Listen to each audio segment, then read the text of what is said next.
Նույնատապանում հյուրընկալել եմ քաղաքագետ Էդվարդ Անտինյանին, պարոն Անտինյան, շնորհակալ եմ հրավերն ընդունելու համար։ Ես եմ շնորհակալ։ Այսօր վարչապետը երկօրյա աշխատանքային այցով մեկնել է Ղրղստան, մասնակցելու ԵԱՏՄ միջկառավարական խորհրդի հերթական նիստին։ Մենք տեսնում ենք, որ Փաշինյանը այսպիսի այցերի շրջանակներում, հանդիպումների շրջանակներում փորձում է լուծումներ գտնել, խոսել խնդիրների մասին, որոնք առկա են ԵԱՏՄ-ի հետ կապված, ինչին հակված չէ Ռուսաստանը։ Իդեպ այսօր Օվերչուկը վարչապետերի հավաքին հայտարարել է, որ Ռուսաստանի եւ Հայաստանի միջև առևտրաշրջանառությունը 2026 թվականին նվազել է 2/3-ով եւ որ իրենք դեռ 2 տարի առաջ հայ գործընկերներին զգուշացրել են անկման այսպիսի ռիսկերի մասին, ինչ վերլուծություն ունեք Ռուսաստանի քաղաքականության հետ կապված, դեռ որքան պետք է շարունակվի տնտեսվարողների միջոցով Հայաստանին պատժելու այս գործընթացը։ Նախ Նիկոլ Փաշինյանի գնալը Ղրղստան հերթական անգամ սխալ քայլն է, որովհետև վարչապետների ձևաչափով չի, որ պետք է Փաշինյանը մասնակցի։ Մնացած պետության ղեկավարները նախագահական կառավարման համակարգի պարագայում նախագահներն են։ Մեր մոտ համարժեք է նրանց վարչապետին, մեր փոխվարչապետը։ Առավել ևս, երբ որ նեղացվածություն ունես Ռուսաստանից, որը քեզ չի շնորհավորե, նեղացվածություն ունես, որ ինքը սանկցիաներ է կիրառել, նեղացվածություն ունես, որ ստիպված ես եղել քո նախաձեռնությամբ զանգես Պուտինին չշնորհավորելուց հետո, նույնիսկ զանգելուց հետո չի շնորհավորել եւ սանկցիաները ավելացել է, ոչ թե պակասել, դրանից հետո գնալ վարչապետների հավաքին, անգամ օրակարգը չեմ ուզում ասեմ, ինչ կետերի շուրջ են իրանք պայմանավորվել համաձայնության գալ, բայց ի վերջո ինչ էր Նիկոլ Փաշինյանի ասածը, այ նախագահները հավաքվել են, որոշում են կայացրել առանց ինձ, հիմա ես կգնամ ինչ որ պետքա կասեմ, բայց որ կգնամ կասեմ, դա պետք է նախագահների հավաքը լիներ, որը նախատեսվում է դեկտեմբերին, երբ որ ասում են այդ հարցը պետք է քննարկենք։ Այսինքն դա ցույց է տալիս, որ ինքը այնուամենայնիվ փորձում է հարաբերությունները կարգավորել Ռուսաստանի հետ, այն դեպքում, երբ որ փորձը ցույց տվեց, որ Ռուսաստանի վարչապետի հետ պայմանավորվածությունը որևէ արդյունք չտվեց։ Իսկ մենք հիմնականում խոսում ենք Ռուսաստանի հետ կապված։ Հիմա հարց է առաջանում, մեր ապրանքաշրջանառությունը Ռուսաստանի հետ նվազել է։ Օբյեկտիվորեն դա գիտենք։ Հիմա Ռուսաստանը ասում է, որ ես սանկցիաներ եմ կիրառում, ձեր ապրանքն անորակ է, դա է պատճառը, քաղաքական դրդապատճառ չունի, բայց հետո հարցը առաջանում, որ ինչ է այդ դեպքում հարցը Պուտինի հետ քննարկվում, եթե քաղաքական դրդապատճառ չկա։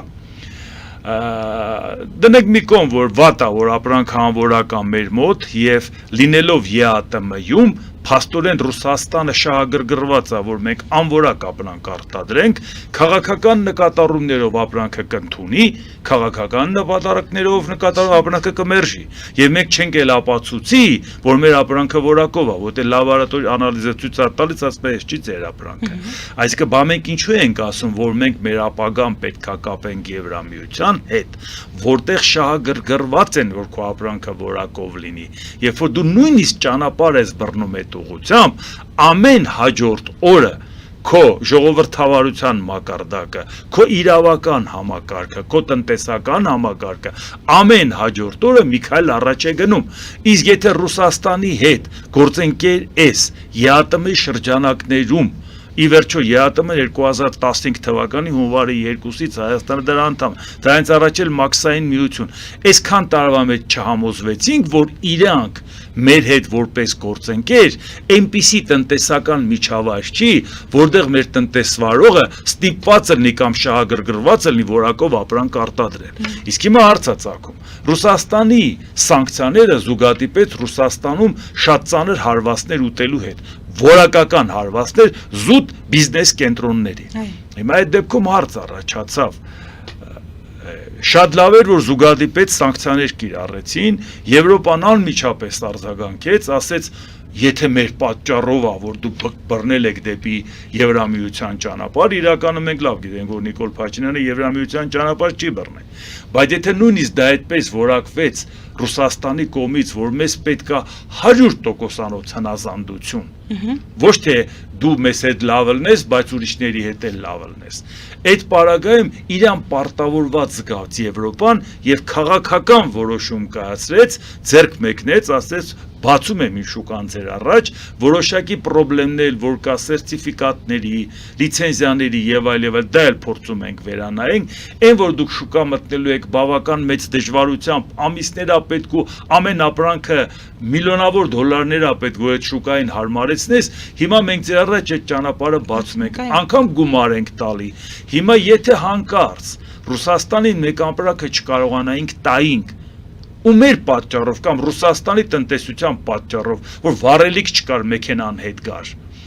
այդ ժամանակ իրան Եվրոպան պարտավորված չէր զգալու։ Նույնիսկ եթե ամբողջ ծավալով Եվրոպան չկարողանա մեր ապրանքը իրացնի, այսօր իրանք հապշտապ ձևով փորձում են անգամ արտոնյալ ռեժիմ ընդունել Հայաստանի համար։ Դուք պատկերացնում եք, եթե հանկարծ պարզվեր, որ մենք ուղղակի չենք կարողանում մեր ապրանքը ուղարկենք Ռուսաստան, որտեղ այդ մեքենաները չեն կարողանում հետ գալ, կամ հետ գալու համար N-Muse բեռը չեն կարողանում բերել, որը պայմանավորված է, որտեղ անորոշ խառը վիճակ է, որի պարագայում տրանսպորտային ծախսերը էժանելնի, հետո վառելիք առնում են ավելի թանկ, եւ այսինքն այս ամեն ինչը խնդիրներ է։ Այսօր ուկրաինական դրոնը հարվածում է ոչ միայն Վալդբրիզին, այլ հարվածում է Լենտայի պահեստին, իսկ դա մի քաղաք է այդ պահեստը, որով տանում եք այդ ամբողջը իրանք ֆուրերով դատարկում են, նրանք ցրում են ապրանքները մյուս խանութներին։ Կանգնում են Լենտան, Մագնիտը, Էքսպիացիա, կանգնում ասում են գիտեք ինչ, քանի որ հիմա վտանգավոր է մեկ կենտրոնացված ապրանքը ստանա, ապրանքները դուք տարեք խանութներին տվեք։ Ենթադրենք Ռուսաստանում գործող որևէ արտադրական ձեռնարկություն ապրանքը կկարողանա տա խանութին։ Չնայած ծախսերը կմեծանա որ տանի։ Դուք պատկերացնում եք 22 տոննա բարձած պոմիդորը տանում ես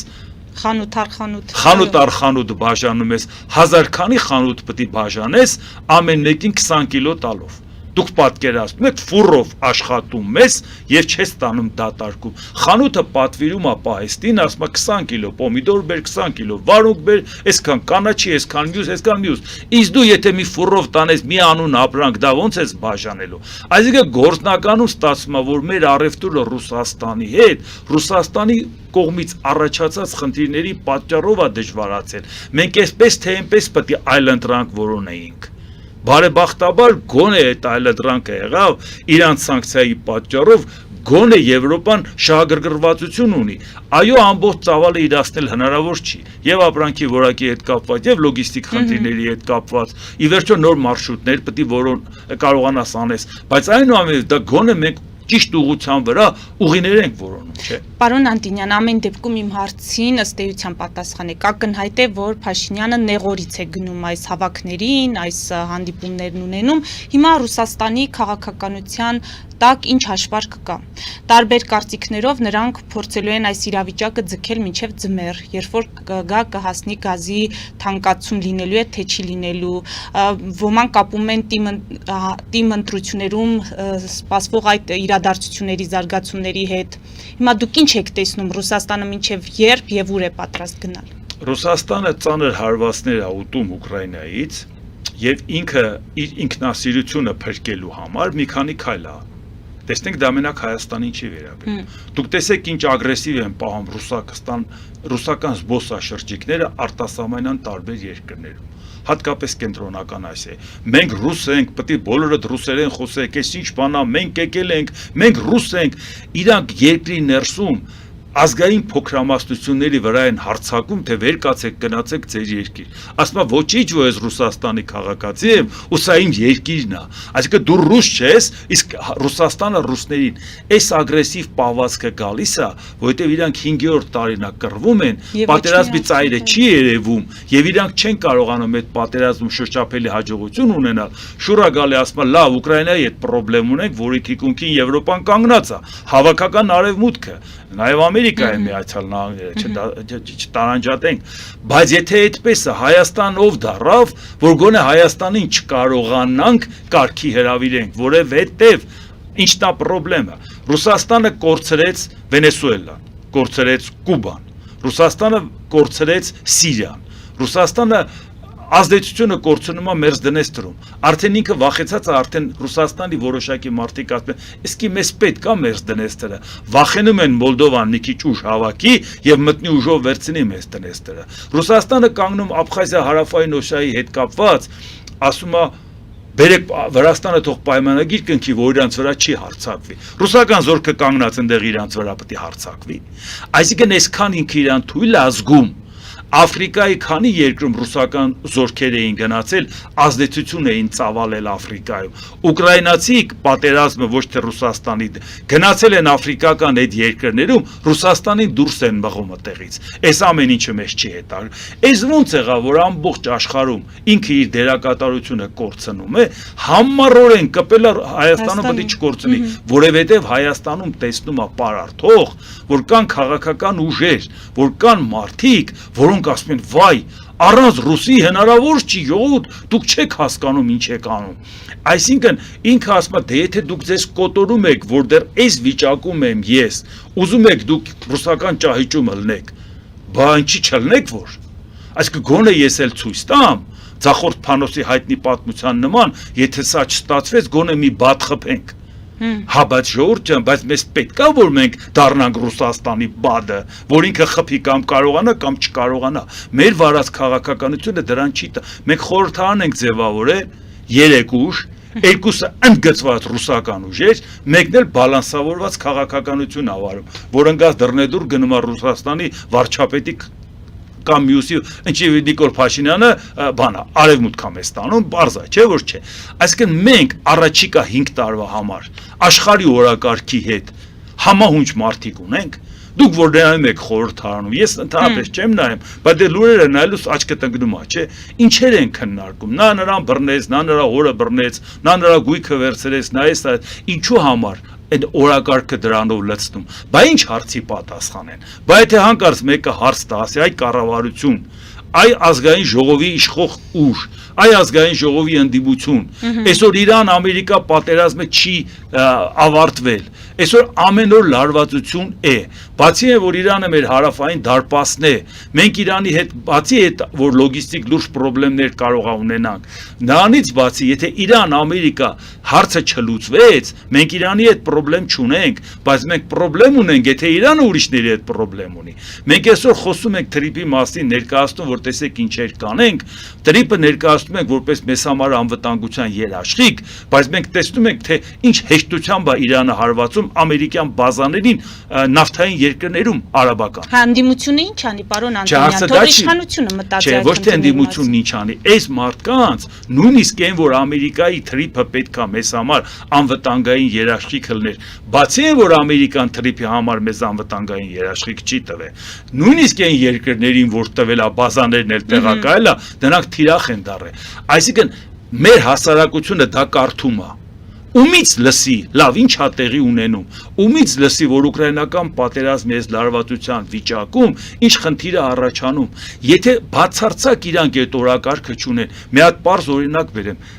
Ուկրաինան հարվածում է Վալպրեզի պահեստներին։ Այո։ Հիմա հարց է առաջանում, գիտես որ հերթով խփում է, բայց շարունակում է խփել։ Ռուսաստանը ինչու չի կարողանում դեմը առնել։ Այն դեպքում Երբ որ Վալպրեզի պահեստներին վարկերը տվել է ՎՏԲ բանկը։ Հիմա մարդիկ կան, այդ ներբությունը իրանց չի հետաքրքրում։ Դե պարզաբան է։ Բայց հարցը առաջանում, ՎՏԲ-ի 74.4%-ը պետական մասնաբաժին է։ Եվ ՎՏԲ-ն տվել է վարկերը Վալպրեզին։ Միանգամից մարդիկ մտածում են, սպասի, Վալպրեզը ինչի ուրիշ բանկից վարկ չի վերցնում։ Ուրեմն ձեռնտու է պետական մասնաբաժնով ՎՏԲ-ից, ՎՏԲ-ին էլ ձեռնտու է, որ ինքը տա Վալպրեզին։ Բայց երբ որ այդ ժամանակ ակնհայտորեն հասկանում ենք, որ Վալպրեզ պետություն կա համագործակցություն, փոխշահավետ։ Այդ ժամանակ երբ որ հարվածում են Վալպրեզի պահեստներին, միլիարդավոր դոլարների ապրանք է փչանում։ Հիմա կան Վալպրեզը պետք է այդ մարդկանց փոխհատուցում տա, որի դեպքում ՎՏԲ-ն պետք է սնանկանա, որի դեպքում պետությունը պետք է այդ փողը փոխհատուցի, կամ Վալպրեզը պետք է մարդկանց փողը չտա, այդ տնտեսվարողները սնանկանան։ Դե չի տալիս։ այդ տնտեսվարողները սնանկանան, որի արդյունքում Wildberries-ի գործունեությունը արդեն արդյունավետ չլինի, որի պատճառում պետական մասնաբաժնով տված վարկերի հետ կապված ով է վերադարձնելու։ Եթե նույնիսկ փողը նրան չտաս, դու չես կարողանում աշխատես եւ հարցը առաջանում։ Եթե պետությունը ուղղակիորեն շահագրգռված է, որ այդ կառույցին չհարված են, կամ ինքը ապաշնորհա չի կարող դեմ առնի, բայց ում հետ են հույսներս կապել, որ Հայաստանի անվտանգությունը պետք է ապահովի, եթե ինքը իրան պետական մասնաբաժինը չի կարողանում ապահովել, կամ ինքը դիտավորյալ Ռուսաստանի ներսում կան ուժեր, որոնք մարդկանց մոտ դժգոհություն են ուզում առաջացնեն, հասկանալով, որ տոտալիտար պետությունը Պուտինի գահանկետ չես կարող անել, պետք է ներքին դժգոհություն լինի, ինքն էլ որ իրականությունից կտրված է, բերեք այդ դժգոհությունը երկրի ներսում ստեղծենք, որպեսզի մարդիկ կանգնեն ասեն, մեր ինչին է պետք ուկրաինական պատերազմը։ Դուք ամեն օր նայեք Պուտինի վարկանիշը ոնց է իջնում Ռուսաստանում սոցիոլոգիական հարցումներով եւ նայեք այդ ուսումնասիրությունը եւ տեսեք Պուտինի վարկանիշը ինչքան բարձր է Հայաստանում։ Ես խելագարվում եմ, ասում ժողովուրդ կարող է ինձանից է, կարող է ես ճիշտ չեմ հասկանում ինչա կատարում։ Ասում ժողովուրդ դուք պատկերացնում եք ինչա կատարվում։ Անկամ Ռուսաստանում ապրող մեր հայրենակիցները գլխի են ընկել, որտեղ այդ հարվածները իրանց էլ վնաս հասցրել։ Պուտինը այսօր եթե դնի Հայաստանը որոշ ռուսամետների մոտից տեխնացությունը, ինքը 150% ձայն կստանա։ Որտեղ 100 հոգով կքվեարկեն 150 ձայն կտան։ Ասես տղեկ ինչու համար է դա։ Հայաստանի ապագան, Հայաստանի շահը այսօր ձեզ ցույց է տալիս, որ մեր ապագան մենք պետք է շարունակենք մի երկրի հետ, որ կամ ինքը այնքան ապաշնոր է, չի կարողանում իր անգամ սեփականությունը պահի, նավթավերամշակման գործարանները չի կարողանում պահի։ Մեզ ոնց է պաշտպանելու։ Ապրանքի պահեստա խփում եկել ես այսօր խոսում ես, ասում ես ապրանքը տար բաժանի խանութներին, այս Ռուսաստանի հետ, որ դուք մեր ապագան կա, այո կարող է մենք դժվարություն ունենանք Ռուսաստանից փոխվելու, բայց ինչու համար ենք, բանստենք, մտածենք, տարբերակները մտածենք, բայց երբ որ առավոտից երեկո ասում են, չի կարելի իրանցից փոխվել,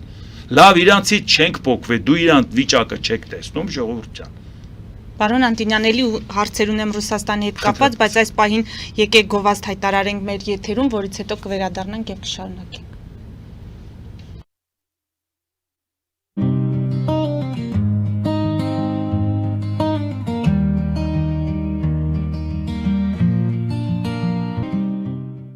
Ֆելիչե ժամանակակից ատամնաբուժական կլինիկա։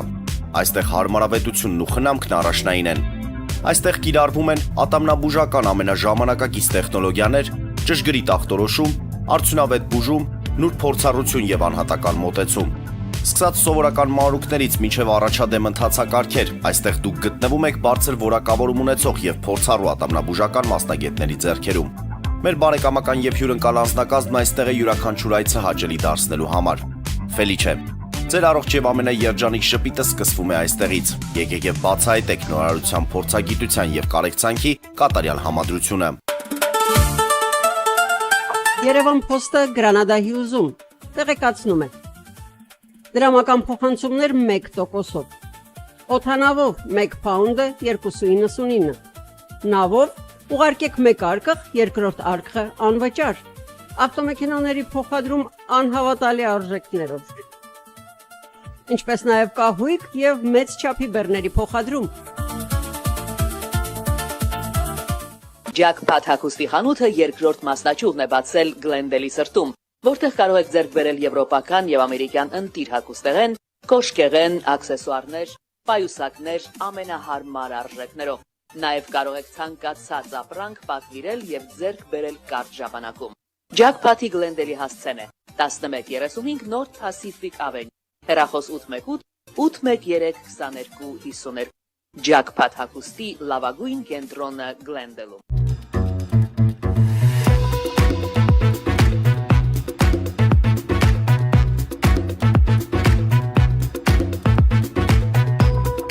Արարատ ռեստորան, ընտանեկան եւ ընկերական ժամանցի լավագույն հասցե, սիրված արտիստներ, հյուրընկալ մթնոլորտ, հարուստ ճաշացան, անմահական խորտիկներ։ Արարատ ռեստորան, հասցեն անփոփոխ, սիրով սպասում ենք ձեզ։ Լավագույն պաղպաղակ, բնական, համեղ եւ մատչելի գներով պաղպաղակը կարող եք ձեռք բերել բոլոր հայկական խանութներում։ Պահանջեք հայկական պաղպաղակ, Թամարա պաղպաղակ։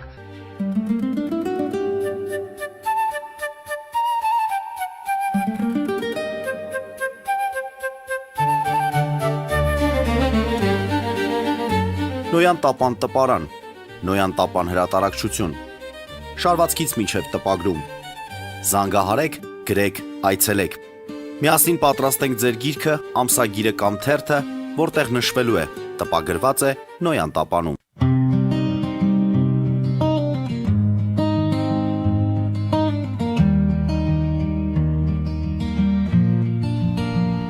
Նոյան եթերում հրատապ հարցեր հաղորդաշարն է, ես հիշեցնեմ, որ զրուցում եմ քաղաքագետ Էդվարդ Անտինյանի հետ, պարոն Անտինյան, Ռուսաստանի հետ մեր խնդիրները անթիվ են եւ երկար կարող ենք խոսել, այնուամենայնիվ դուք TRIP-ին էլ անդրադարձաք, իդեպ ԱՄՆ-ն կրկնապատկել է TRIP+ ձեռնարկատիրական ֆոնդի միջոցների ծավալը, այն հասցնելով 402 միլիոնի եւ տարբեր գնահատականներով այս ծրագիրը գետնի վրա իրականություն դառնալու համար մեզ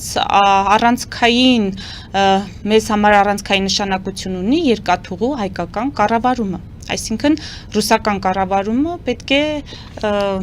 հնարավորինս հետ վերադարձվի։ Ինչ կարող եք ասել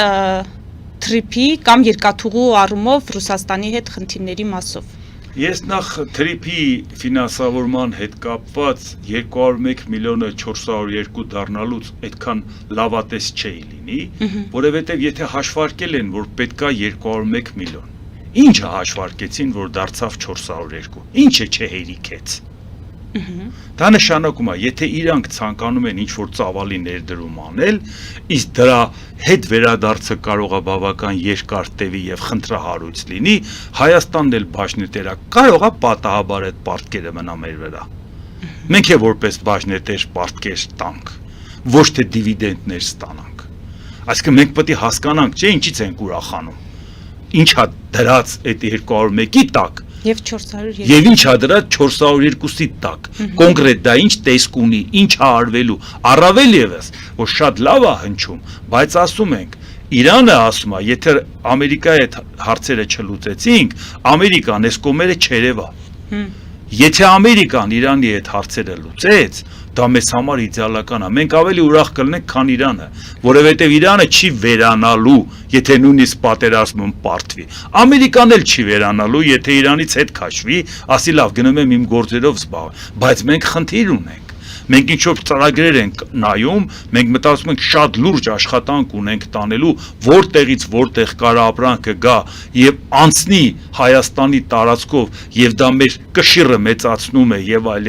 նույնիսկ քաշվի չենք առնում, որ 74%-ը Ամերիկայի բաժնեմասն է, որի պարագայում ինքը այնուամենայնիվ կարող է անել քայլեր, որ մենք չկարողանանք դա կանխենք, հարցը դա չի, որ ասում ամեն ինքնիշխանության իրավազորության ներքո հասկացանք Հայաստանի տարածքն է իրավազորության ներքո է, բայց մարդը գործունեություն է ծավալում իր իրավազորության շրջանակներում, որին դու չես կարողանում կանխարգելես, որովհետև ինքը 74% բաժնեմաս ունի, բացի դրանից էլ ինքը ամերիկան է։ Այսինքն այդ առումով դեռ ոգևորից չի TRIP-ի հետ կապված, մինչև մենք չտեսնենք կոնկրետ դրա հարցը։ Իդեալական կլինի մեզ համար, որ թեկուզ մարտական ոչ ոքի լինի, Ամերիկա-Իրան։ Այսինքն երկուսը մնան իրանց դիրքերում, բայց եթե Իրանը համարեց, որ Ամերիկայի այստեղ գտնվելը սպառնալիք է, այդ պարագայում ինքը տեսնում եք ինչ հեշտությամբ է հարվածում ամերիկյան բազաներին, ինչ հեշտությամբ է ասում ամերիկյան դեսպանատանը կխփեն որևէ երկրին, ձեզ լավ չեք պահում։ Շատ լավ։ Այնպես որ մենք պետք է դա հաշվի առնենք, որ գոնե կարողանան համաձայնության գան, առայժմ համաձայնության չեն եկել եւ առայժմ Իսրայելը դրդում է, որ ամերիկան պատերազմը շարունակի։ Եվ սա ենթադրում է, որ առայժմ երկաթուղու կառավարման հարցը չի լուծվի, որքան էլ Ռուսաստանը թույլ է, որքան էլ որ Հայաստանը պնդի, որ իր սեփականությունն է եւ դրա հետ վարվելու է այնպես, այն օգտագործելու այնպես, ինչպես իրեն է պետք եւ այս դիրքորոշում, այս դիրքավորումը այլ ընտրանք չունի։ Հիմա այսպես նայենք։ Որոշ ժամանակ առաջ Նիկոլ Փաշինյանն ասեց, կխնդրենք Ռուսաստանի, որ կոնցեսիոն կառավարությունը տա մի երկիր, որ երկուսի համար ընդունելի լինի։ Ռուսաստանն ասեց ոչ։ Եթե այնց ընդունելի երկիր չէ էլ կարող լինել, որտեղ Ռուսաստանը դեմ էր։ Բայց դրանից երևաց, որ Նիկոլ Փաշինյանը չի ցանկանում հարաբերությունը վատացնել Ռուսաստանի հետ։ Հիմա փոխվեց ռետորաբանությունը։ Այսինքն մենք ուզում ենք վերցնել։ Շատ լավ է, ուզում ես վերցնես, արբիտրաժն էլ Փարիզում է, գտի այն թերությունները, որ իրանք պայմանագրային պարտավորությունները չեն կատարել, եւ այդ պայմանագրային պարտավորությունները չկատարելու պարագայում, այո, ասա, որ դադարեցնում ենք պայմանագիրը միակողմանի, որովհետև դու ուզում ես դատի տուր արբիտրաժ մտի, բայց պետք է ուժերդ լավ հաշվարկես, որովհետև այսօր դա կապելով թրիփի հետ, որպեսզի Ռուսաստանից վերցնենք։ Ռուսաստանից ընդհանրապես երկաթուղին վերցնենք, ոչ թե մենակ այդ երկու հատվածները, բայց դրա համար պետք է Հայաստանը բավարար չափով հիմնավորումներ ունենա, որ Ռուսաստանը պարտավորությունները խախտել է։ Ակնհայտորեն Ռուսաստանը պարտավորությունները խախտած կլինի, այնպես չի, որ դրանում կասկածում ենք։ Առավելևս արբիտրաժում Հայաստանը չի պարտվի, երբ որ ի սկզբանե պայմանավորվել են, որ դա Ֆրանսիայում է արբիտրաժային վեճը քննվելու։ Բայց եւ միևնույն ժամանակ պետք է այո հստակ համարձակություն ունենալ դրան գնալու, չնայած որ սա շտապացնել, որպեսի զուգահեռ գնանք թրիփին, թրիփի հարցում պետք չի շտապել, որովհետև մենք այսօր թրիփի հետ կապված քայլերը, եթե մեզ ասեն, որ մենք պատրաստ ենք այդ գումարները, որը կա, ներդրումը մենք անում ենք Ռուսաստանին ճանապարհի, հրաշալի է։ Անմիջապես կարելի է դրա ուղղությամբ կոնկրետ քայլեր անել, նույնիսկ եթե դու գանքներ վճարես, նույնիսկ եթե ինչ-որ խնդիր ունենաս, որովհետև մարդը կառուցում է, Ռուսաստանը քեզ համար խոչընդոտ է։ Ինչի մասին է խոսքը։ Դե այդ դեպքում օգնեք, այդ խնդիրը լուծենք։ Բայց այսինքն ժամկետների առումով թրիփի ժամանակացույց եւ Ռուսաստանին հանելու ժամանակացույցը պետք է ուժերը լավ հաշվի, ոչ թե ես մտածում եմ, որ պետք չի շտապել Ռուսաստանին հանել, Ռուսաստանի տերեք հանածելնեինք, բայց եթե դա ֆինանսական բեռա իր մեջ պարունակում, պետք է լավ պատրաստվեն այդ հանելու հետ կապված, որովհետեւ Ռուսաստանը փորձելու է դատական կարգով փորձի ասի ոնց է ինձանից խլում։ Մենք դրան պատրաստ ենք։ Թեման եթե ամփոփենք, փաստորեն Փաշինյանի այս Ղրղստան այցից որևէ ակնկալիք պետք չի ունենալ արդյունքների առումով։ Մեզ համար դրական։ Ով պետք է այդ արդյունքները մեզ ասեն, վարչապետերը։ Քաղաքական մակարդակով որոշում է կայացրել Հայաստանին ասում են հանրակրվե արեք, մի աբսուրդ բան։ Հայաստանը ոչ ԵԱՏՄ-ից դուրս գալու հանրակրվե պետք է անի, ոչ Եվրամիությանը միանալու հանրակրվե։ Որտեղ եթե դիմում գրի Եվրամիության անդամակցության, հանրակրվեն արվելու է վերջի ֆազայում։ Երբ որ արդեն անդամակցություն, դեռ մի հատ ասոցիացիան պայմանագիր պիտի անցնես, մի հատ տեխնացուի կարգավիճակ, մի հատ անդամակցության բանակցություն վարեն քեզ հետ, որից հետո հասնես վերջի փուլին, ոնց որ հասավ Մոլդովան, որը արդեն վերջի փուլի հանրակրվեն արեց, որ հիմա գնում է դեպի Եվրամիություն։ Մենք վերջի փուլին հասել ենք, իսկ առաջի փուլի քայլ անելը գործող կառավարությունը միշտ էլ կարող է դիմում գրել դառնա Եվրամիության անդամության որոշում կայացնել։ Դա ժամանակացույց է։ Դրա համար հանրակրվե պետք չի, Ռուսաստանը երբ որ դա պնդում է, ավելի շատ ուզում է ասի, կողմնորոշվի, եթե մեզ հետ չես, ուրեմն հիմա ասա։ Գազը կթանկացնենք։ Հա, եւ այսինքն այս կարգի բան։ Մենք դրա համար պետք է պատրաստ լինենք Ռուսաստանի խաղերին, որովհետեւ մենք տեսել ենք, եթե մարդը սեփական ժողովրդին տանում է միլիոններով կոտորում Ուկրաինայում եւ ծայրը չի երևում այդ պատերազմի շարունակում է կոտորել, այդ պարագայում դե մտածեք, թե ինչի է ինքը ընդունակ քո երկրի նկատմամբ կամ քո քաղաքացու նկատմամբ։ Շատ լավ։ Հիմա ներքաղաքական խնդիրներին անդրադառնալով պարոն Անտինյան հպատիկ անդրադարձակ նոր խորհրդարանի աշխատանքին, բայց ես ուզում եմ մեջ բերեմ Սամվել Կարապետյանին, օրերս առիթ ունեցավ լրագրողների հետ շփվելու եւ ասաց, որ հայ ժողովրդի շահերից է բխում, որ ինքը մնա պայքարի մեջ, որովհետեւ առանց իրեն գործող իշխանություններին հնարավոր չէ հեռացնել։ Այս վստահությունը պայմանավորված է ելի Ռուսաստանից աջակցությամբ։ Եթե հուսեր պլաներ կան, որ դեր արխիվում կարող են ինչ-որ գործընթացներ Եթե հունիսի 7-ին ինքը պետք է լիներ վարչապետ, ու ինքը հունիսի 7-ին վարչապետ չի, նրա հաջորդ այդպես վստահ հայտարարությունը ում է հետաքրքիր։ Ուշադրություն չդարձնենք։ Ի վերջո, արդեն դու մի անգամ ասել ես, միլիարդ հատեր լինելով մարդկանց ներկայացրել ես կառավարության նիստերը իրանում քեզ դիմում էին պարոն վարչապետ, որից հետո եթե դու չես դառել պարոն վարչապետ, դա արդեն առնվազն ծաղրի առարկա է։ Միլիարդ հատեր մարդը պետք է թույլ չտա, որ իրան ծաղրեն, որտեղ որևէ նորմալ պարագայում ով ռիսկ կանի միլիարդ հատերին ծաղրի, եթե ինքը իրան չդարձնի ծաղրի առարկա։ Հարց է ծագում, հիմա դու ենթադրենք ասում ես ես անեմ իշխանափոխություն։ Ակնհայտորեն հարց է ծագում, ուր ես տանում մեր երկիրը, եթե նույնիսկ անես։ Այս Ռուսաստանի հետ ենք հարաբերությունը լավացնելու։ Ձեր ծրագիրը ո՞րն է։ Այսինքն մենք խնդիր ունենք Ռուսաստանի հետ հարաբերությունը լավացնենք, ուղղակի մտածում ենք Նիկոլ Փաշինյանը չի կարողանում։ Նիկոլ Փաշինյանը երբ որ գնաց Վլադիմիր Պուտինին ասեց վերև Աստված ներքև դու, այդ ժամանակ Սամվել Կարապետյանը որտեղ էր։ Նիկոլ Փաշինյանը այն ժամանակ ասեց, երբ որ իրան թվում էր, էսա Ուկրաինան մի քանի օրից վերցնելու է Ռուսաստանը, հաջորդը Հայաստանն է։ Ինքն էլ ասեց Հայաստանը ինձանից հավատարի մարդ չես գտնի 3 միլիոնի մեջ։ 10 միլիոնի ամբողջ աշխարհում չես գտնի։ Դա հասկանալի էր, բայց հետո կյանքը ցույց տվեց, չէ՞ որ ինքը սխալվում է։ Ինքը շատ ավելի ուշ հասկացավ, որ այդ պատերազմը տենց արագ չի ավարտվելու։ Եթե ժամանակ ունենար լսեր նաև Նոյան Տապանի իմ ելույթները հենց այդ օրերին պատերազմի, հաստատ տենց չէր քծվի գնար Պուտինի ոտերն գներ։ Մենք այդ ամեն ինչը գիտենք։ Այսինքն երբ որ այսօր Հայաստանի իշխանությունները ինֆորմացիային տիրապետելով Ռուսաստանից հետ են քաշվել, դա գալիս է հենց այն իրական վիճակից, որ Ռուսաստանն ունի։ Այսօր Ռուսաստանը ճանաչել է Աբխազիայի հարավային Օսիայի անկախությունը 2008 թվականի օգոստոսի 26-ին, ու մի քանի պետություն է դա ճանաչել, չէ՞։ Այսինքն Վենեսուելայի նման բան եւ այլ, բայց Խաղաղ օվկիանոսի Նաուրուն, որը ճանաչել է անկախությունը,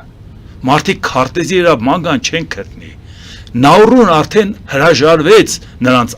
որովհետև անգամ Նաուրույում տերևը կապած նիզակով տղեկը հասկացել են, որ Ռուսաստանից հույս չկա։ Ես ասում եմ, մեր տուրօպերատորները պետք է էքսկուրսիա կազմակերպեն Նաուրու։ Այդքան հեռու չի, Ավստրալիայի կողքերն է։ Մի հատ տանի ցույց տան, ասեն Ժորժ ջան, այս մարդիկ գլխի են ընկել, որ վեր Ռուսաստանի ժամանակներն անցել են։ Ժորժ ջան, գոնե գնացեք այդ մարդկանց հարցրեք, իրանք կասեն, այ ժողովուրդ, դուք ոնց որ հայ խելացի մարդիկ եք, մենք արդեն գիտենք իրանք ով են, դուք չգիտեք։ Էլ ավելի պարզ բան ինչ լինի։ Հիմա երբ որ մեզ բացատրում են, որ եթե մենք լինենք, հարաբերությունը կլավացնենք, ում հետ ժողովուրդ, դուք տեղյակ եք, այդ նույն մարդիկ, որ այդքան խոսում են հարաբերությունը լավացնելուց Ռուսաստանի, իրանք են առավոտից իրիկու Ռուսաստանի հետ կապեր հաստատում, չափչփում Ռուսաստանը։ Իրանք չեն տեսնում, որ Ռուսաստանի բնակավայրերի կեսը գազիֆիկացված չի, մինչև հիմա փայտ են վառում։ Իրանք չեն տեսնում դպրոցների քանի տոկոսն է պետքարանը գտնվում դպրոցից դուրս, մինուս 30-40-ի տակ երեխեքը գնում են դուրս, իրանք դա չեն տեսնում։ Իրանք չեն տեսնում հիվանդությունների մակարդակը, այո դուք վերցրեք ցուցանիշները նայեք, աֆրիկյան հետամնաց երկրներին տվել անցել է Ռուսաստանը վեներական հիվանդություններով, դա դուք չեք տեսնում, ուր եք մեզ տանում ժողովուրդ։ Այս է հարցը, որովհետև երբ որ ասում են մենք իշխանափոխություն անենք, մենք իրական իշխանափոխություն կանենք, ճանապարհը կբռնենք դեպի Եվրոպա։ Դուք մեզ ինչ եք առաջարկում, իշխանափոխություն եք առաջարկում, որ ուր տանեք։ Այսինքն գեներացրեցիք այդ ատելությունը Նիկոլ Փաշինյանի նկատմամբ, բլեֆ արեցիք, որ դուք արդեն ամսի 7-ին հաղթել եք։ Եթե մարդը ասել է, այս ամսի 7-ին հաղթել եմ ու չի հաղթել, պետք է ընդհանրապես տնից դուրս չգա։ Շատ լավ, դուք նաև ասում եք Նիկոլ Փաշինյանը մեզ Ռուսաստանից չի կտրում, մեզ Եվրոպա չի տանելու։ Նիկոլ Փաշինյանի քաղաքականությունը այդ դեպքում դուք ինչպես եք անվանում։ Լավ, բալանսավորման այդ բնորոշման հետ էլ համաձայն չեք։ Այսինքն ինքը ինչ է անում, լողում է հոսանքին։ Չէ, իր քաղաքականությունը բալանսավորված քաղաքականություն չի բալանսավորվում։ Իր քաղաքականությունը բոլորին հասելու քաղաքականությունն է։ Բոլորին կստացվի, նույնն է ասում Ռուսաստանի, նույնը ասում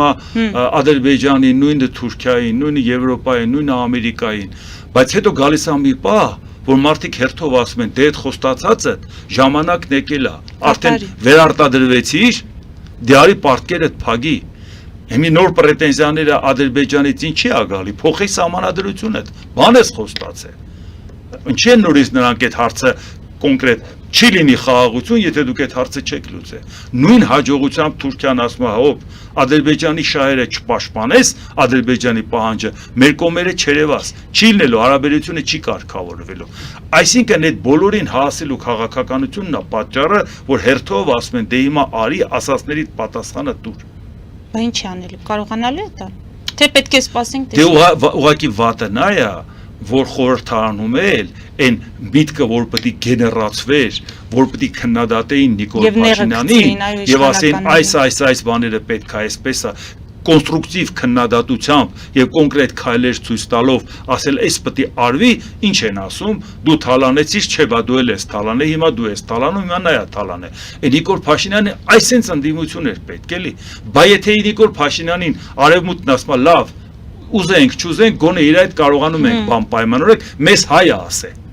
Էհա Նիկոլ Փաշինյանին չի ներ պետք հստակ արևմտյան ուղղության ուժելներ խորհրդարանում, որը կանգներ ասել Նիկոլ Փաշինյան, այս խաղերն ում հետ ես խաղում։ Ում ես բացատրում, որ դու արևմուտք ես գնում։ Մենք էլ ենք այդ մարդկանց հետ հանդիպում, մենք գիտենք, որ դու չես գնում։ Այսինքն պետք չէր, որ մենք խորհրդարանական լծակներ ունենայինք, շփում ու հանդիպում ունենայինք եւ բացատրեինք, որ ընկերեցի խաղեր ես խաղում։ Այս սա է վատը, որ մենք չունենք նաեւ փաստորեն ինչ է ստացվում։ Մենք ունենք խորհրդարան, որից ոչ մի սպասելիք չունենք։ Շնորհակալություն։ Մեզ դիտողներին հիշեցնեմ, որ զրուցում էի քաղաքագետ Էդվարդ Անտինյանի հետ, մեր ուղիղ եթերները կարող եք դիտել Patreon-ում, նաև այդ հարթակում աջակցել էկրանին երևացող QR կոդով։